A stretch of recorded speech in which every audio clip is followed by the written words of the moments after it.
Վրաստանի պետական անվտանգության ծառայությունը տեսանյութ է հրապարակել լրտեսության մեղադրանքով ձերբակալված Գյորգի Ուձիլաուրիի վերաբերյալ։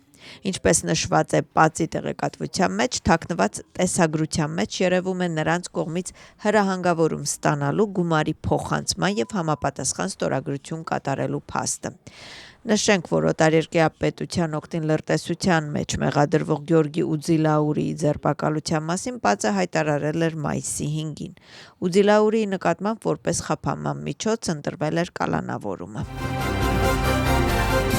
Վրաստանի վարչապետի գլխավորությամբ տեղի ունեցել կառավարության նիստ Իրակլի Կոբախիձեն քննարկել է մի շարք կարևոր թեմաներ, այդ թվում տնտեսական, գյուղատնտեսական, արդարադատության և այլ հարցեր։ Վարչապետը արձագանքել է երեկվա ձերբակալություններին և նշել, որ այս փաստը նույնպես հաստատում է իրավապահ մարմինների միջև համակարգման հատուկ անհրաժեշտությունը։ Լևան Խաբեիշվիլիի, Գուրամ Ռոգավայի և ցուցարար Զվիատ Մայիսաշվիլիի նկատմամբ բռնություն գործող 5 անձին այսօր կառաջադրվի մեղադրանք։ Հատուկ նշանակության վարչության 4 նախկին աշխատակից ձերբակալվել էին, որոնցից մեկը նախկինում աշխատել է անվտանգության ոստիկանությունում, իսկ մյուսը որպես ՊԱԾ-ի հատուկ նշանակության ջոկատներից մեկի ղեկավար։ Հատուկ նշանակության վարչության մեկ այլ աշխատակից ձերբակալվում է Գուրամ Ռոգավային ծեծի ենթարկելու և լրագրողական գործունեությունը խոչընդոտելու մեղադրանքով։ Նրանց սպառնում է 5-ից 8 տարի ժամկետով ազատազրկում։ Ընդդիմադիր դաշինքը հայտարարություն է տարածել, որում նշվում է, որ հոկտեմբերի 4-ին ձերբակալվածների նկատմամբ կայացված դատավճիռը արդարադատության ակտ չէ և օրենքի հետ կապ չունի։ Դաշինքը գնահատել է հոկտեմբերի 4-ի գործով դատարանի որոշումը, որի համաձայն Բատա Բուրջուլաձեն, Մուրթազ Զոդելավան, Իրակլի Նադիրաձեն, Լաշա Բերիձեն, Պատա Մանջգալաձեն դատապարտվել են 7 տարվա ազատազրկման, Թորնիկե Ջեդլիշվիլին, Նիկա Գվենցադզեն և Իրակլի Չխվիկյան 5 տարի, իսկ Իրակլի Շաիշմենաշվիլին 2 տարի ազատազրկման։ Ընդդիմադիր դաշինքի հայտարարության համաձայն բոլորը քաղաքական քաղբանտարկյալներ են։ Մակա Բոջորիշվիլին հանդիպել է ԱՄՆ-ի պետքարտուղարի օգնականի տեղակալին Սոնատա Քոլթերի հետ։ Հանդիպման շրջանակներում քննարկել են Վրաստանի և ԱՄՆ-ի միջև հարաբերություններն ու համագործակցության հեռանկարները։ Ընդգծվել է Ամերիկայի կողմից Վրաստանի ինքնիշխանության և տարածքային ամբողջականության նկատմամբ ամուր աջակցությունը։ Ավելի վաղ Վրաստան-ԱՄՆ հարաբերությունները քննարկվել են նաև ԱՄՆ-ի պետդեպարտամենտի ներկայացուցիչ և ընդդիմադիր կուսակցությունների ներկայացուցիչների հանդիպման ժամանակ։ Սոնատա Քոլթերը հանդիպել է ընդդիմադիր դաշինքի Լելոյ Գյորգի Գախարյայի կուսակցության անդամների հետ, լսել նրանց դիրքորոշումները երկրում ընթացող գործընթացների և երկու երկրների միջև հարաբերությունների վերաբերյալ։ Հանդիպմանը չեն մասնակցել ազգային շարժման անդամները։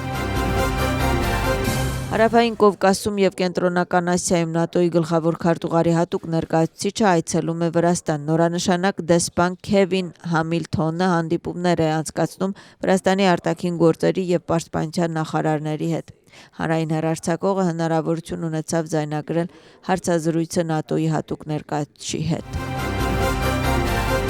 Վրաստանում չկա մի ընտանիք, որը չի զոհաբերել իրեն Երկրորդ համաշխարհային պատերազմում։ Եվրոպայի օրը հաղթանակի օրվանից բաժանելը մեզ համար ընդունելի է,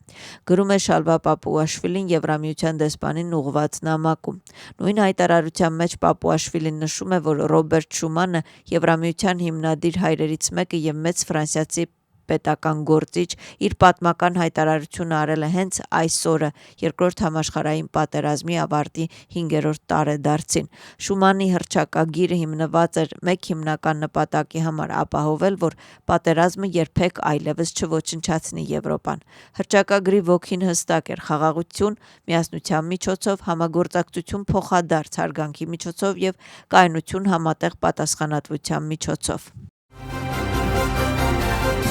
Բոդվայում Վրաստանի խորհրդարանի նախագահը անցկացրեց իր վերջին հանդիպումը։ Այսօր Շալվա Պապուաշվիլին հանդիպեց Ալբանիայի խորհրդարանի փոխնախագահի հետ։ Կողմերը քննարկեցին եվրոինտեգրման գործընթացը։ Հանդիպման ժամանակ խորհրդարանի ղեկավարները կիսվեցին Եվրամիությանը ինտեգրվելու իրենց փորձով։ Վրաստանի Պատրիարքարանում տեղի ունեցել հանդիպում Դյուշենի մկանային դիստրաֆիայի տառապող երեխաների ծնողների հետ։ Ծնողները Պատրիարքարանին դիմել են 3 հիմնական խնդրանքով՝ միջամտություն իշխանությունների հետ, ֆինանսական և բժշկական օգնության տրամադրում ծանր իրավիճակում գտնվող հիվանդներին, ինչպես նաև հատուկ հիմնադրամի ստեղծում։ Շարտավա փողոցի 75 հասցեում, որտեղ տեղի ունեցել սպանություն, վերջերս ավարտել են քննչական գործողությունները։ Տղամարդու մարմինը տարվել է դիահերձարան։ Դեպքի վայրում ներկա է եղել դատախազ Լևան Վեփխվաձեն, ով ասել է, որ քննչական գործողություններ են իրականացվում և նա չի կարող մեկնաբանել լրացուցիչ մանրամասներ։ Լևան Խաբեյիշվիլի և Մուրթազ Զոդելավայի գործի լսումները գտնվում են ավարտման փուլում։ Դատավճիռը կհրապարակվի մայիսի 20-ին, որտեղ Խաբեյիշվիլին կասի վերջնական խոսքը։ Դրանից հետո դատարանը կհրապարակի դատավճիռը։ Այսօրվա նիստում կողմերը հանդես եկան եզրափակիչ խոսքով։ Պետական մեղադրանքի կողմի խոսքով գործում առկա ապացույցները հաստատում են մեղադրյալների կողմից կատարված հանցագործությունները։